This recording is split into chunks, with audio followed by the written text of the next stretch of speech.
Hi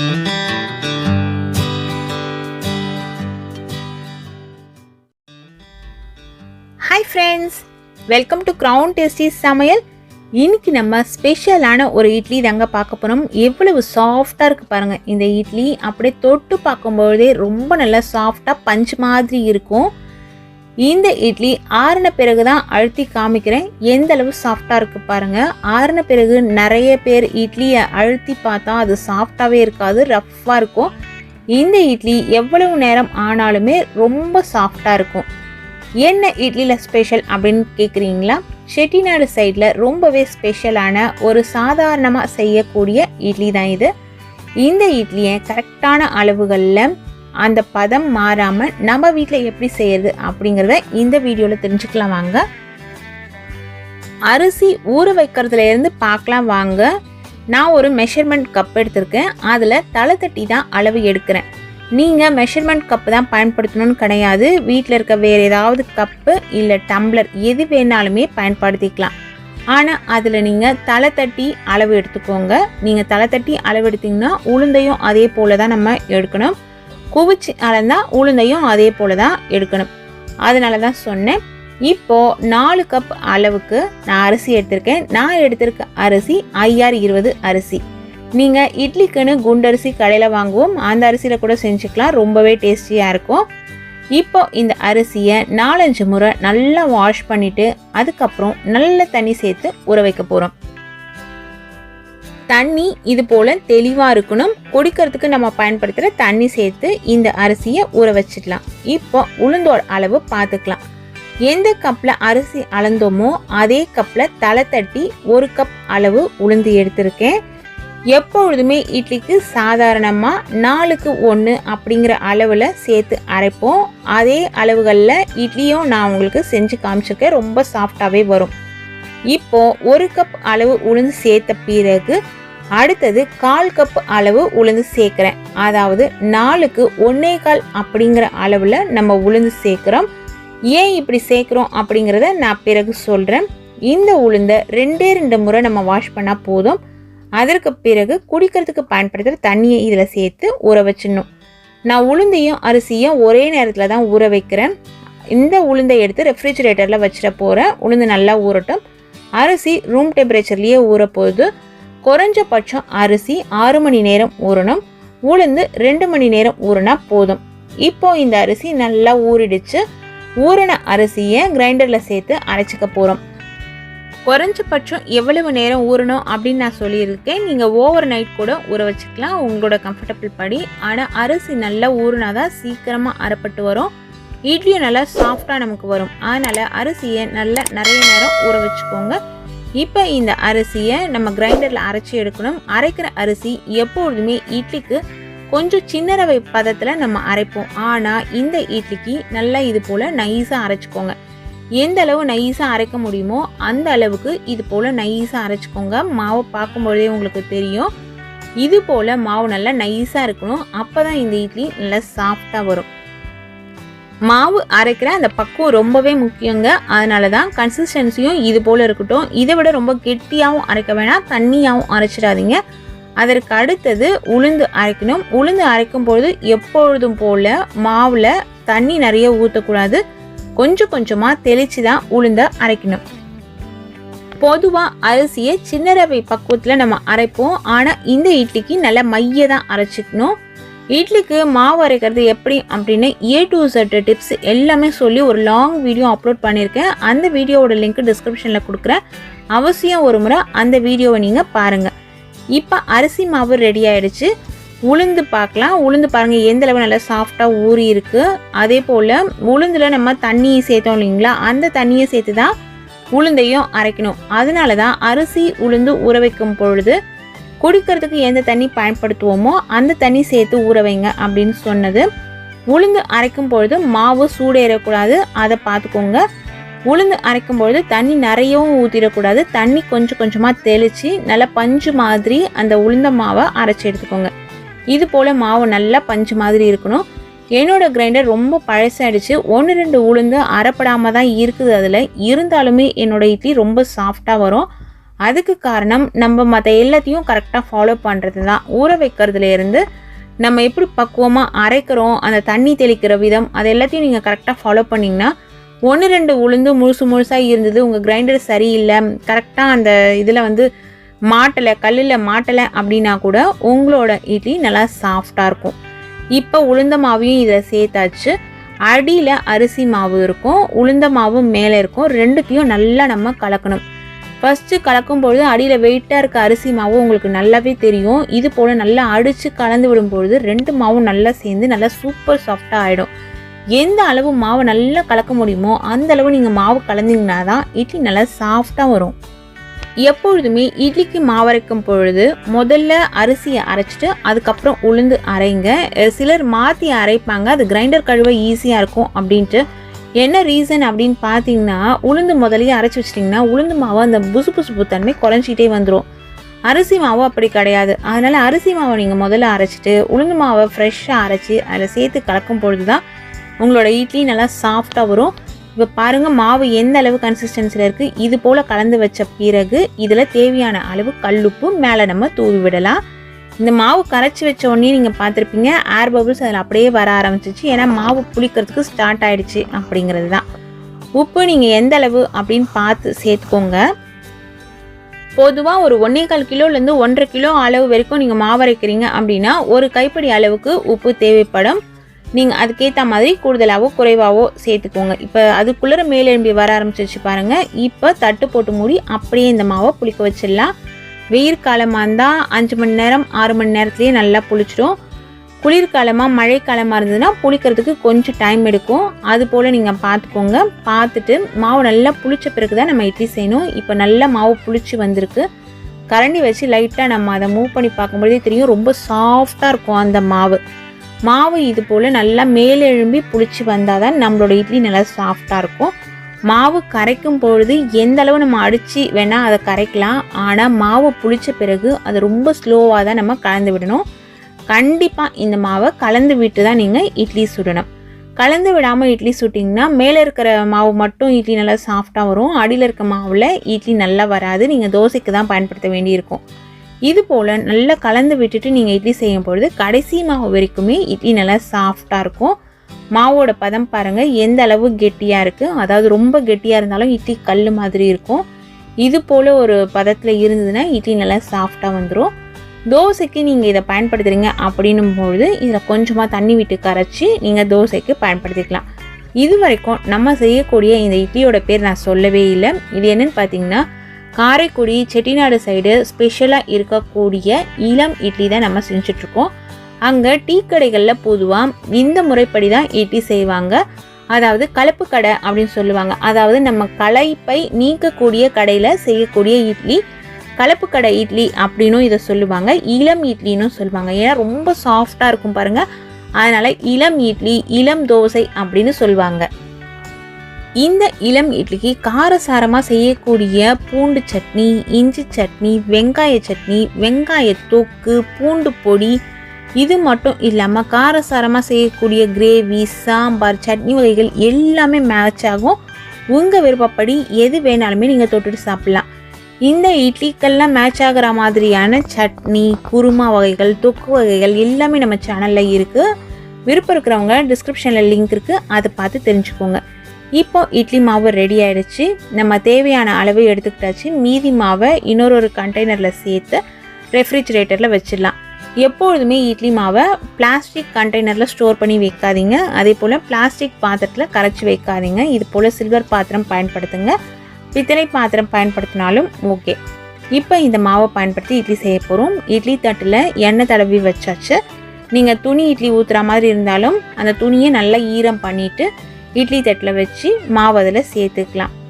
அந்த குழிக்கு எந்த அளவு மாவு தேவையோ அதை விட குறைவாக இதில் சேருங்க. அப்போ தான் இட்லி மேலெழும்பி வெந்து வரும்பொழுது கரெக்டாக இருக்கும். இல்லைன்னா ஒன்றோட ஒன்று ஒட்டிக்கும். இப்போ அந்த மாவோட கன்சிஸ்டன்சி பாருங்கள். எடுத்து அதில் நம்ம சேர்க்கும்பொழுது பொறுமையாக தான் விழணும். இதுதான் இட்லி மாவோட பக்குவம். அது அப்படியே ரொம்ப சீக்கிரமாக விழுந்துருச்சுன்னா இட்லி தட்டையாக ஆகிடும், நல்லா இருக்காது. சில சமயம் கல் மாதிரியும் வந்துடும். இந்த டிப்ஸ் எல்லாம் நீங்கள் ஃபாலோ பண்ணிங்கன்னா இட்லி எப்பொழுதுமே சூப்பர் சாஃப்டாக வரும். இட்லி தட்டில் மாவு ஊற்றுற இந்த சமயத்தில் இட்லி பாத்திரத்தில் தண்ணி சேர்த்துட்டு தண்ணி நல்லா கொதிக்க விட்டுடுங்க. தேவையான அளவு தண்ணி சேர்த்து அந்த தண்ணி நல்லா கொதிக்கட்டும். தண்ணி நல்லா கொதித்த பிறகு தான் இட்லி தட்டை நம்ம அதில் எடுத்து வைக்கணும். இதெல்லாம் சின்ன சின்ன விஷயங்கள் தான். ஆனால் இதை நம்ம கரெக்டாக ஃபாலோ பண்ணும்போது தான் நம்ம இட்லி எப்பொழுதுமே நல்லா சாஃப்டாக இருக்கும். இது போல் சலசலன்னு கொதித்த பிறகு இட்லி தட்டை எடுத்து அதுக்குள்ளே வச்சிடலாம். ஒவ்வொரு குழிலையும் மாவு பாருங்கள் எந்தளவு கரெக்டாக ஊற்றிருக்கும். நிறைய ஊற்றிட்டா ஒரு இட்லியோட ஒரு இட்லி வழிஞ்சு வந்துடும். இட்லி கரெக்டான ஷேப்பில் நமக்கு கிடைக்காது. நல்ல ஆவி வந்த பிறகு மூடி போட்டு மூடிடலாம். இட்லி வேகிறதுக்கு கரெக்டாக 8லேருந்து 10 நிமிஷம் தாங்க, அதுவே போதும். ஃபஸ்ட்டு 5 நிமிஷம் ஹை ஃப்ளேம்லேயும் அதுக்கப்புறம் மீடியம் ஃப்ளேம்லேயும் வச்சுட்டு 2 நிமிஷம் ரெஸ்ட் விட்டுட்டு நீங்கள் ஓப்பன் பண்ணி பார்த்தீங்கன்னா இட்லி நல்லா சாஃப்டாக வெந்திருக்கும். டவுட்டே தேவையில்லை. அப்படி நீங்கள் உங்களுக்கு டவுட் இருக்குதுன்னு நினச்சிங்கன்னா இது போல் ஒரு ஃபோர்க்கு, கம்பி, குச்சி எது வேணாலுமே தண்ணியில் தொட்டுட்டு வச்சு பார்த்தீங்கன்னா அதில் கொஞ்சம் கூட மாவு ஒட்டாமல் வரும். இட்லி லைட்டாக ஆறின பிறகு இது போல் ஒரு சின்ன கரண்டி, ஸ்பூன் நீங்கள் எடுத்துகிட்டு அதில் தண்ணியில் நனைச்சிட்டு அதுக்கப்புறம் இட்லி எடுத்தீங்க அப்படின்னா மாவு ஒட்டாமல் வந்துடும். இது இட்லி அன்னுக்குத்தி அப்படின்னே கடையில் கிடைக்கும். இப்போ இது இட்லியோட காரசாரமான வெங்காய தொக்கு சேர்த்து நாங்கள் சாப்பிட போகிறோம். ரொம்ப டேஸ்டியாக இருக்கும். ஆல்ரெடி இந்த வெங்காய தொக்கு ரெசிபி நம்ம சேனலில் 2 விதமாக அப்லோட் பண்ணியிருக்கேன். விருப்பம் இருக்கிறவங்க அதையும் பார்த்து தெரிஞ்சுக்கோங்க. இந்த இளம் இட்லியை இதே முறைப்படி நீங்கள் செஞ்சு பாருங்கள். ரொம்ப சாஃப்டாக இருக்கும். ஆறின பிறகு கூட அந்த இட்லி நல்லா ஹார்டாகவே மாறாது. இந்த இளம் இட்லி சாப்பிட்றதுக்கு காரைக்குடி தான் போகணும் அப்படிங்கிற அவசியம் இல்லை. நீங்களே உங்கள் வீட்டில் ட்ரை பண்ணி பாருங்கள். சூப்பர் சாஃப்டான இளம் இட்லி ரெடி ஆயிடுச்சு. இப்போ நம்ம பார்க்க போகிறது ரொம்ப சுவையான இட்லி பொடி தாங்க. பல விதமாக இட்லி பொடி செஞ்சு சாப்பிட்ருப்பீங்க. இந்த இட்லி பொடியை ஒரு முறை ட்ரை பண்ணி பாருங்கள். டேஸ்ட் அவ்வளவு நல்லாயிருக்கும். உடம்புக்கு ரொம்பவே நல்லது. நம்ம சேனல்லையும் பலவிதமான இட்லி பொடியெலாம் அப்லோட் பண்ணியிருக்கோம். அதனோட லிங்க்கு டிஸ்கிரிப்ஷனில் இருக்குது, பிளேலிஸ்ட்லேயும் இருக்குது. விருப்பம் இருக்கிறவங்க பார்த்து தெரிஞ்சுக்கோங்க. எப்பொழுதும் ஒரே இட்லி பொடியே செய்யாமல் ஒவ்வொரு முறையும் வித்தியாசமாக செஞ்சிங்கன்னா அதில் இருக்க சத்துக்களும் நமக்கு கிடைக்கும். புது புது டேஸ்ட்டில் சாப்பிடும்பொழுது பிள்ளைங்களும் இன்ட்ரெஸ்டாக சாப்பிடுவாங்க.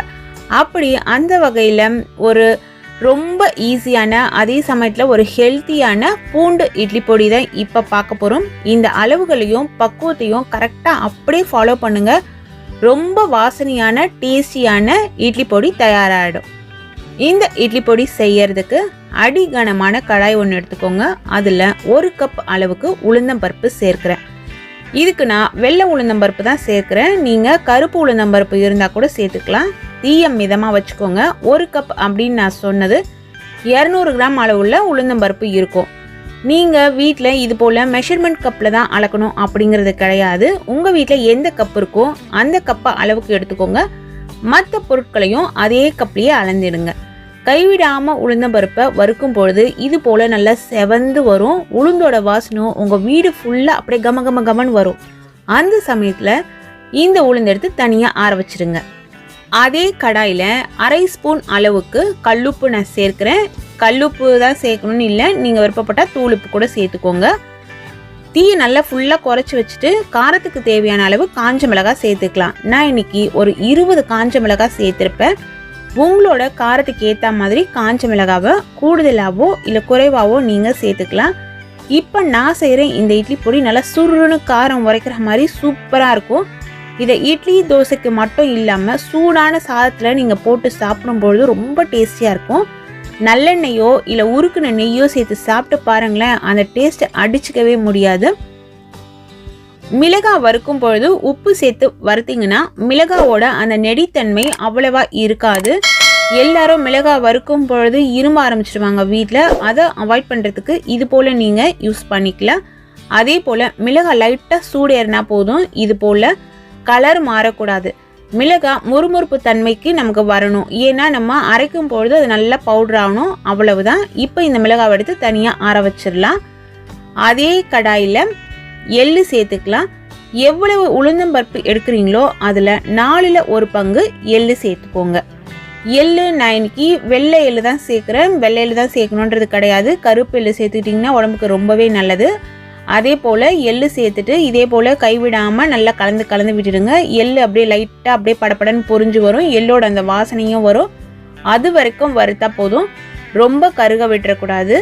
நம்ம இட்லி பொடிக்கோ இல்லை வேறு எந்த பொடிக்குமே வறுக்கும் பொழுது அந்த வறுக்கிற பக்குவம் ரொம்ப முக்கியம். கொஞ்சம் அது கருகிடுச்சுன்னா கூட டேஸ்ட்டை மாற்றி தந்துடும், ஒரு கசப்பு சுவை வந்துடும். அதனால் கரெக்டாக வறுத்து எடுத்துக்கோங்க. இது நல்லா வறுபட்டுடுச்சு. இப்போ இதையும் எடுத்து தனியாக நம்ம ஆற வச்சிடலாம். இப்போது அதே கடாயில் நல்லெண்ணெய் சேர்த்துக்கிறேன். நல்லெண்ணெய் நமக்கு தேவையான அளவு சேர்த்துக்கலாம். நான் கிட்டத்தட்ட ஒரு 3-4 டேபிள் ஸ்பூன் அளவுக்கு நல்லெண்ணெய் சேர்க்குறேன். நல்லெண்ணெய் சேர்த்துட்டு தீயை கொஞ்சம் மிதமாக வச்சுக்கோங்க. எண்ணெய் நல்லா சூடேறி வரட்டும். இதில் இது போல் 1-2 இடித்த பூண்டு பற்கள் சேர்க்குறேன். நீங்கள் உளுந்தம்பருப்பு எவ்வளவு எடுத்தீங்களோ அதில் 3/4 பங்கு அளவுக்கு பூண்டு உரித்து எடுத்துட்டு அந்த பூண்டை 1-2 தட்டி எடுத்து சேர்த்துக்கோங்க. பூண்டை இது போல் நம்ம வதக்கும் பொழுது தீயை ஃபுல்லாக குறைச்சி வைக்கக்கூடாது. ஒரு மிதமான தீயில வச்சு வறுத்திங்கன்னா தான் பூண்டு நல்லா மொறுமொறுப்பாக கோல்டன் கலரில் நமக்கு வறுபட்டு வரும். தீயை அதிகமாக வச்சிட்டிங்கன்னா சீக்கிரம் கருகி போயிடும், உள்ள பூண்டு நல்லா பொரிஞ்சு வராது.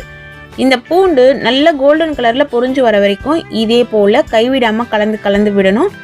நீங்கள் இதை விட தாராளமாக எண்ணெயில் விட்டு பொரிச்சாலுமே சரி. நான் இன்றைக்கி அளவாக தான் எண்ணெய் விட்டுருக்கேன். இது போல் ஒரு பதத்தில் பூண்டு நல்லா பொரிஞ்சு வரணும். தீயை குறைவாக வச்சிட்டிங்க, அதாவது லோ ஃப்ளேமில் வச்சிட்டிங்கன்னா நல்லா மொறுமொறுப்பாக பொரிஞ்சு வராது, அப்படியே சாஃப்டாக வதங்கி வந்த மாதிரி ஆகிடும். அதனால் தீயை கொஞ்சம் அதிகப்படுத்தி வச்சு நீங்கள் பொரிச்சு எடுத்துக்கோங்க. இது போல் நல்லா பொரிஞ்ச பிறகு இந்த சூடான கடாயிலேயே கொஞ்சம் நேரம் கூட நீங்கள் இந்த பூண்டை அப்படியே வச்சிங்கனாலும் மொறுமொறுப்பு தன்மை நல்லா அதிகமாகிடும். ஆனால் இது கரெக்டான பதத்தில் பொரிஞ்சிடுச்சு அப்படிங்கிறதுனால நான் இதை இந்த பிளேட்டில் எடுத்துட்டேன். இது போல் நம்ம தட்டும் பொழுது நல்லா அந்த கலகலகலன்னு அந்த சவுண்டு வந்து கேட்கணும். அதாவது முறுக்கெலாம் நம்ம உடைக்கும் போது ஒரு சவுண்டு வரும் இல்லைங்களா, அது போல் ஒரு சவுண்டில் பூண்டு இருக்கணும். அந்த பதம் வரைக்கும் வறுத்து தனியாக எடுத்து வச்சுருங்க. இப்போது அதே கடாயில் நல்ல 3 கைப்பிடி அளவு உருவின கருவேப்பிலை இலைகளை சேர்த்து வறுக்க போகிறோம். கருவேப்பிலை இலைகளில் துளி கூட ஈரமே இருக்கக்கூடாது. கருவேப்பிலையை உருவிட்டு நல்லா வாஷ் பண்ணிவிட்டு ஒரு துணியில் வச்சு நல்லா தொடச்சிட்டு அதை அப்படியே ஃபேன் காற்றுல விட்டுடுங்க. நல்லா காற்றாரட்டும். அதில் இருக்க ஈரமெல்லாம் போன பிறகு இது போல் நம்ம எடுத்து வறுத்துக்கலாம். கருவேப்பிலை இலைகளும் கலந்து விட்டிங்கன்னா தான் நல்லா வறுப்பட்டு வரும். இந்த இலைகள் நல்லா பொரிஞ்சு கையில் வச்சு நம்ம நுறுக்கும் பொழுது இலைகள் அப்படியே பொடி பொடியாக நமக்கு நொறுங்கணும். அதாவது ரொம்ப சாஃப்டாக வதங்கக்கூடாது, இலைகள் நல்லா பொரியணும். அது போல் நீங்கள் வறுத்து எடுத்துக்கோங்க. இப்போ பார்த்தாலே தெரியும் உங்களுக்கு எந்த அளவு இலைகள் நல்லா முறுமுறுப்பாக வந்திருக்கு அப்படின்ட்டு. இந்த ஒரிஜினல் சவுண்டு என்னால் காமிக்க முடியாது, ஏன்னா பக்கத்துலலாம் நிறைய சவுண்டு இருக்கும். அப்படிங்கிறதுனால என்னால் ஒரிஜினல் சவுண்டை உங்களுக்கு அப்படியே காமிக்க முடியல. பூண்டுக்கு காமிச்சிருந்தேன். கருவேப்பிலையை பொரிக்கிறதுக்குள்ளே சவுண்ட் அதிகமாகிடுச்சு, அதனால தான். இப்போ கருவேப்பிலை நல்லா வறுப்பட்டுடுச்சு. இதை எடுத்து தனியாக வச்சுருங்க. ஒரு மிக்சி ஜாரில் ஏற்கனவே நம்ம வறுத்த மிளகாயும் உப்பும் சேர்த்துட்டு அதனோட தூள் பெருங்காயம் சேர்க்குறேன். இதை சேர்த்து இது போல் பொடியாக அரைச்சி எடுத்துக்கோங்க. ரொம்ப பவுடர் ஆக வேணாம். அதற்கு அடுத்தது இதில் நம்ம கருவேப்பிலை சேர்க்க போகிறோம். எந்த ஆர்டரில் நான் பொருட்களை சேர்த்து அரைக்கிறேனோ அதே ஆர்டரில் சேர்த்து அரைச்சிங்கன்னா தான் அந்த பொடியோட பக்குவம் ரொம்ப நல்லா கிடைக்கும். இப்போ கருவேப்பிலையை சேர்த்து இது போல் நம்ம பொடிச்சாச்சு. அதற்கு அடுத்தது வறுத்து வச்சுருக்க உளுந்தம்பருப்பு, எள்ளு அதையும் சேர்த்து பொடிச்சிக்கலாம். இப்போ பார்த்தா தெரியுது பாருங்கள், நல்லா இந்த பவுடர் நல்லா திரியாக இருக்குது. இது போல் ஒரு பக்குவத்தில் பொடிச்சு எடுத்துக்கலாம். நம்ம லாஸ்ட்டு நம்ம சேர்க்க போகிறது பொரிச்சு வச்ச பூண்டு. அந்த பூண்டையும் இதில் சேர்த்து பவுடர் பண்ணி எடுத்துக்கலாம்.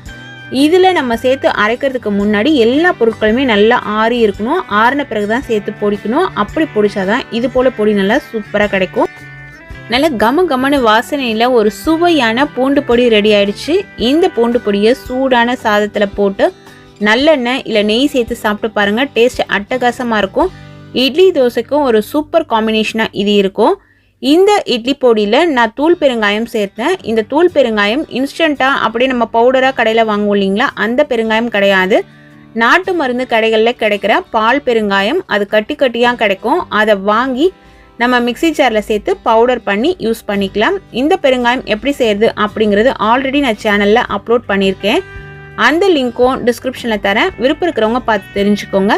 நீங்கள் கட்டி பெருங்காயம் தான் பயன்படுத்த போகிறீங்க அப்படின்னா எண்ணெயில் நம்ம பூண்டெல்லாம் பொரிச்சோம் இல்லைங்களா, அதே எண்ணெயில் கட்டி பெருங்காயம் சின்ன கட்டி எடுத்து சேர்த்துட்டு அதை நல்லா பொரிஞ்ச பிறகு அதை எடுத்து நல்லா ஆற வச்சுட்டு மிளகாய் சேர்த்தோம் இல்லைங்களா, மிளகாய் சேர்க்குற அதே சமயத்தில் அந்த பெருங்காய கட்டியும் சேர்த்து பவுடரான பிறகு மற்ற பொருட்கள் எல்லாம் சேர்த்து அரைச்சிட்டிங்கன்னா நல்லா வாசனையாகவும் இருக்கும், சுவையாகவும் இருக்கும். இந்த பூண்டு பொடியை நீங்களும் உங்கள் வீட்டில் அவசியம் ட்ரை பண்ணி சாப்பிடுங்க. ரொம்பவே டேஸ்டியான ஹெல்த்தியான ஒரு பூண்டு பொடி தான் இது. இது போல விதவிதமான சுவையான ரெசிபிஸ் தெரிஞ்சுக்கணும்னு நீங்க விருப்பப்பட்டா நம்ம சேனலை தொடர்ந்து பாருங்க. சுவையா சமைச்சு சாப்பிட்டுட்டு ஹாப்பியா இருங்க. Thank you friends.